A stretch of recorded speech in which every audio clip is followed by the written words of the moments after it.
হঠাৎ করে গরমের মধ্যে আর পারা যাচ্ছে না, চলে আসলাম ওয়াটার পার্কে ঘুমাতে। চলো, বাড়ির থেকে দুই বন্ধু মিলে স্কুটি নিয়ে বেরিয়ে পড়লাম পার্কের উদ্দেশ্যে। ঘুমাবিড়ার মাঝখানে ওয়াটার পার্কে স্টেশনে আসার পর গাড়িটা একটা ভালো জায়গায় রেখে আমরা বেরিয়ে পড়লাম পার্কের উদ্দেশ্যে।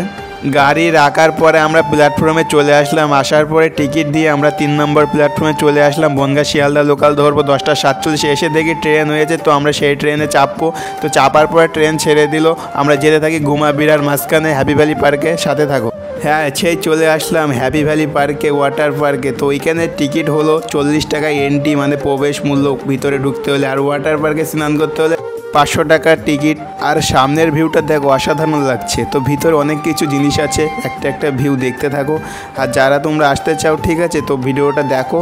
আর বড় ভিডিও অবশ্যই পেয়ে যাবে। মিনি ব্লগটা কেমন হয়েছে তোমরা সবাই বলবে। আর একটা জিনিস তোমাদেরকে দেখাবো, দেখতে পারবো অবশ্যই।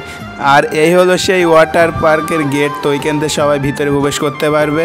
চলো দেখো ভিউটা কেমন, সাইড দিয়ে অসাধারণ লাগছে হয়তো। ঠিক আছে, ভিতরে যেতে পারিনি, তো আজকে যাবো না, অন্যদিন যখন আসবো তখন পেয়ে যাবে। তো দেখো অসাধারণ লাগছে ভিউটা। পার্কের মধ্যে কিছু পাখি আছে, তো এই পাখিগুলোর নাম আমি বলবো না, এটা তোমরা সবাই কমেন্টে গিয়ে বলবে। তো এর মধ্যে আছে I love happy valley park. তো তোমরা এখানে এসে সবাই ফটোশ্যুট করতে পারবে। আর দেখো বাচ্চাদের ভিতরে খেলার জায়গা আছে, কোনো অসুবিধাই হবে না। এটা টয় ট্রেনের রাস্তা। আর টয় ট্রেনের কথা বললাম, এই হলো টয় ট্রেন। আর যারা তোমরা বড় ভিডিও দেখতে চাও অবশ্যই চলে যাও, পেয়ে যাবে চ্যানেলে।